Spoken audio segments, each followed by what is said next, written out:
Good morning, everybody. Packed up, ready to go. A little bit after 8 o'clock. As you can guess, it's freaking cold this morning. Got down to the 30s last night. I think it was like 36, 37. So definitely had to bundle up. And it's always a little bit harder to get going when it is chilly like that. But yeah, this has actually been the coldest it's been on trail. So, I mean, I even have my base layers on right now, so I'm going to get started with that. And I mean, I'll probably only get like a half mile in before I'm stripping everything off. But, you know, until then, I'm just going to stay as warm as I can. Did get chilly last night in my quilt. I mean, it's a 40-degree quilt. And, but yeah, when you start getting down to mid 30s, you know, you got to layer up some. And I don't have a puffy jacket. That probably would have made a difference. And I wish I brought a little bit thicker base layer bottoms. The company that I've got, it's their thinnest one, and I should have got their middle version. Should have brought those with me instead. But live and learn. Hey, I thought, you know, hey, Florida, you know, I'll rarely use them. I'm such an idiot. Shooting for that campsite that's off of a Blue Blaze at about 19 miles. So it'll roughly turn out to be a 20-mile day. And yeah, I think it's going to go by pretty quickly. It's a beautiful day out, and it will warm up. So the miles will fly by. Oops. All right, going to get ready. Hellfire Creek.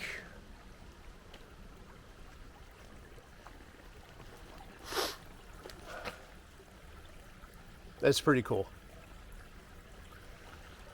Actually, it looks great though. I mean, it's another one of these beautifully clear creeks. Man, why does the Panhandle gotta hog all the good water like that? Yeah, why couldn't you share some of that with like southern Florida?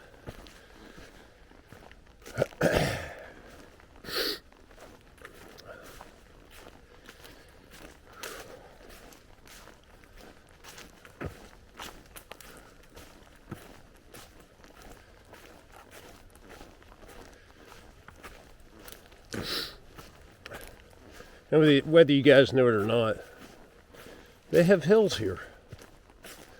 Yeah, Eglin is, I mean, granted, it's not like the Rockies, but you got little hills that go up. It's not all flat.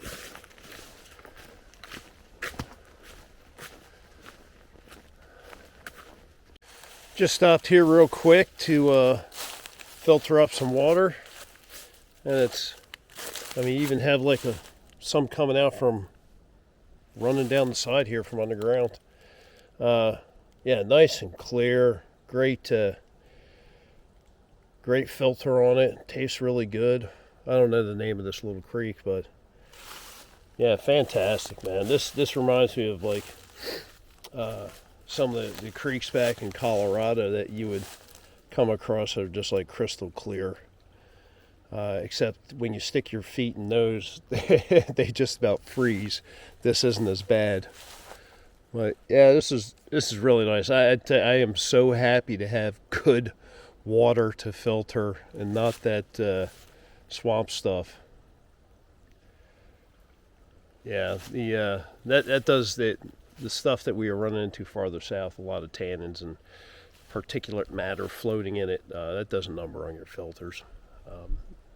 Even though this quick draw filter does a really good job as far as filtering out even like the color and stuff like that, it really helps clear it up. But yeah, having something like this just extends your filter life that much more. Even actually the last time I back flushed my filter, usually you get like, you know, stuff that almost looks like mud coming out. Nah, not really. You know, it only took like 3 times. You know, I'd flush it, shake it around a little bit, flush it. Only after about 3 times it's coming out clear. So not a lot of stuff in the in the water over the last maybe like 200 miles that really clogs up your filter. All right, I think we're probably about 3 or 2.5 miles away from our significant event today. So that'll be the next thing you guys see.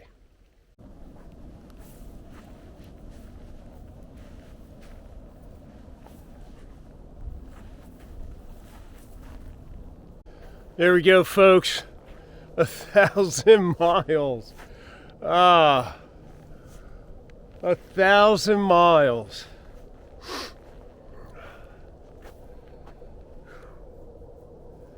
$111 left, which is basically about 5 days. 5, 6 at the most. Wow. 1,000-mile club on the Florida Trail. Well, I didn't know this awesome milestone was coming up too. 272 feet. Oof. But that's beautiful. Yeah, let's have a seat. So just sitting here checking out the map, what I got left and everything, and man, I think I'm gonna get jammed up by certain things. Like one, on Eglin, you can only camp at campsites. You can't, I guess, just camp wherever the hell you want.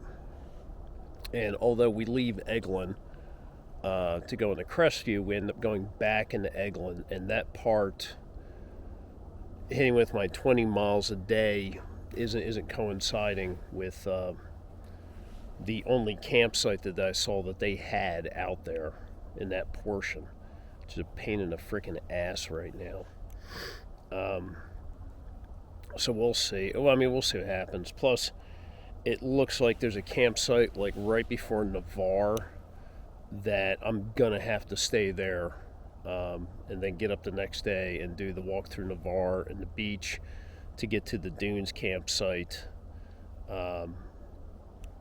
because that's gonna be like a 20-mile day. So I think I am being controlled by where you can camp, which really screws up progress.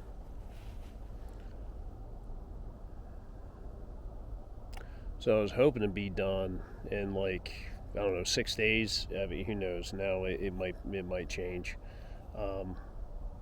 After tomorrow, when I get through Crestview and get down past Holt, I'll have a better idea of what exactly is going on, and we'll play it by ear there. All right. Yeah, hiking along stuff like this right here, I don't even feel like I'm in Florida.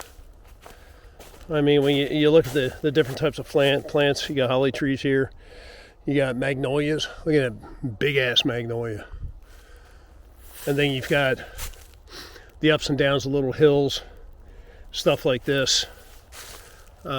This reminds me of very early on in Georgia in the AT. A lot less greener. On the AT, there's a lot of oak trees, I guess. So it was kind of, and it was very open underneath, the way this kind of is too. But yeah, that's what this just reminds me of. Yeah, I don't feel like I'm in Florida whatsoever. Saw palmetto, I mean, haven't seen one of those since E54, I guess. Yeah, it's, 100 miles or so. Definitely no palm trees. I mean, it's beautiful. I mean, I really enjoy it.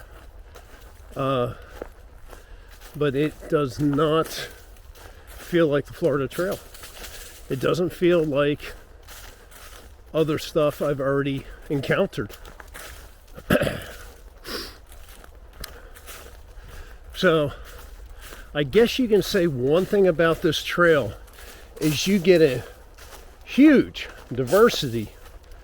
It looks like we've got some chicken of the woods growing over there.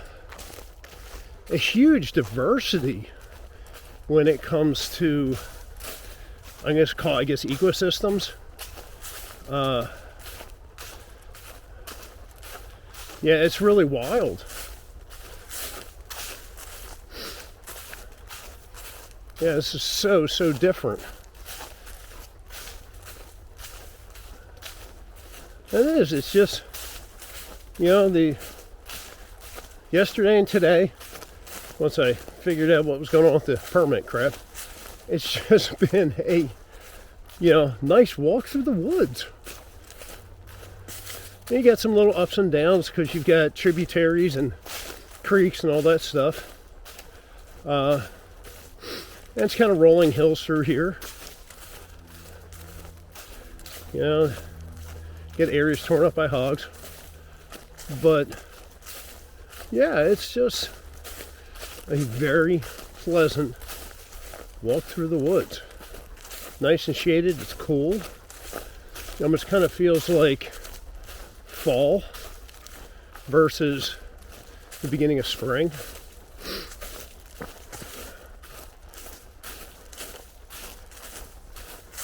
It's really nice. So, I mean, if you're around the Eglin area, it'll cost you $25 for a 7-day pass. Yeah, why not? Come check it out. The campsites are nice. The ones I've seen so far have been really nice. Very well maintained. The blazing is fantastic. The trails are very maintained. A lot of like boardwalks and bridges going over the creeks and everything. Even one, it was called Jump Over Creek. There was a little boardwalk across it. No nasty sink up your ass in mud swampy areas.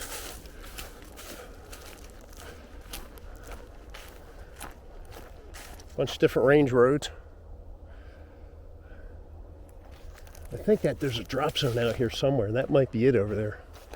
Looks very open. Remember seeing on the map there's a drop zone designated. Say, whoo! Throwback to yesteryear. Get me all excited. Get me a little tingly in my shorts, man. That'd be so cool if there was an airborne op right now. I'd go check that out. Yeah, if I could get something like that on video for you guys.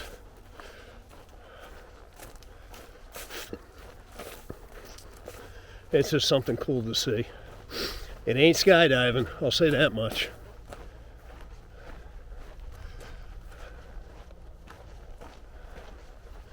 Or hog damage. All right. Probably about 7 miles out from stopping tonight. So we're cruising along pretty well. Feeling good. Knee is a little sore, not too bad.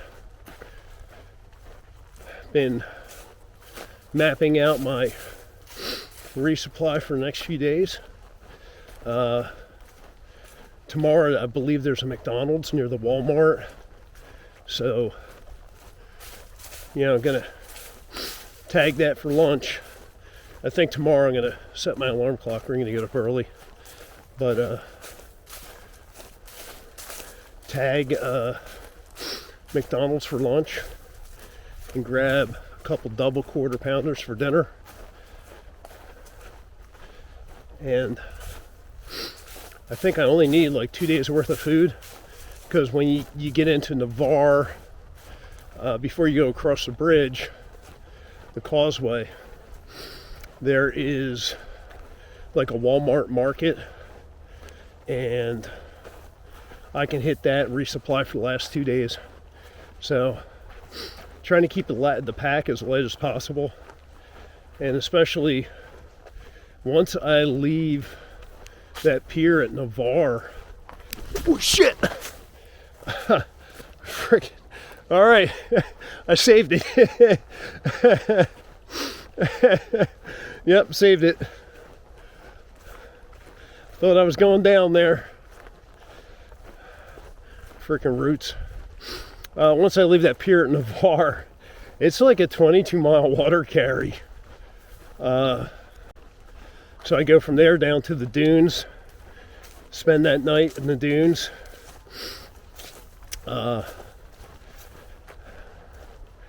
Then finish up the next day.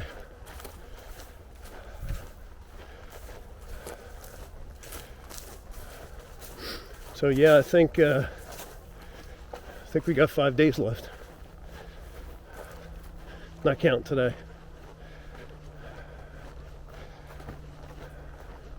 Well, this is freshly rooted up around here. There's some hogs in the area. Hogs. All right, let me pay attention so I don't frickin' face plant again. All right, cruising right along. Got about 2 miles till we make our turn down to that campsite. And actually, I just crossed the highway. The campsite's right off that highway. So we're just kind of oddly paralleling that right now. But yeah, a couple miles to make that turn and head back down to the highway and get to that campsite.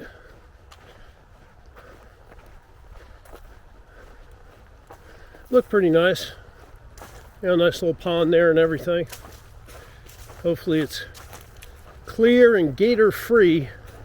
Maybe I can dip my toes in the water. That would be nice. All right. Well, I guess I'll talk to you guys when we get there. All right, that's the trail to the Speck Island campsite. And that's what I was thinking about, Speck Pond. That's the one I was thinking about doing. But it's like right off the highway. The highway's noisy as hell. And it's going to be like a mile. So what I'm going to do is, there's like a creek and a couple swampy areas up here. I'm just going to push past those. And I'm going to find some nice level ground and set up. We're far enough, or I should say we're close enough to the road that they're not going to be doing any sort of exercises or operations out here. So we're going to be absolutely fine. And nobody's going to come back here and look for me. So, yeah, we're just going to set up a little bit off trail and go with that tonight. All right, folks. Hopefully I won't get as cold tonight as it did last night. I don't think it's supposed to. I think it's supposed to be in the mid-40s, around there. We'll see. But anyway, yeah, 19.4 today. Not bad. Tomorrow we'll get into Crestview, and we're going to stop at a campsite that's south of Holt. And then from there we'll do 20. And that will put us outside of Navarre. Then the following day we're doing about 16 or 18 miles, and that'll put us in Navarre. Normally there's a campsite outside of Navarre, and I guess most people check up there, and then the next day press on to the dunes. I'm going to go into Navarre, and excuse me, there's a Days Inn there. I'm going to find out more information tomorrow when I'm sitting in McDonald's. But there's a Days Inn that seems pretty reasonable in the price, so I might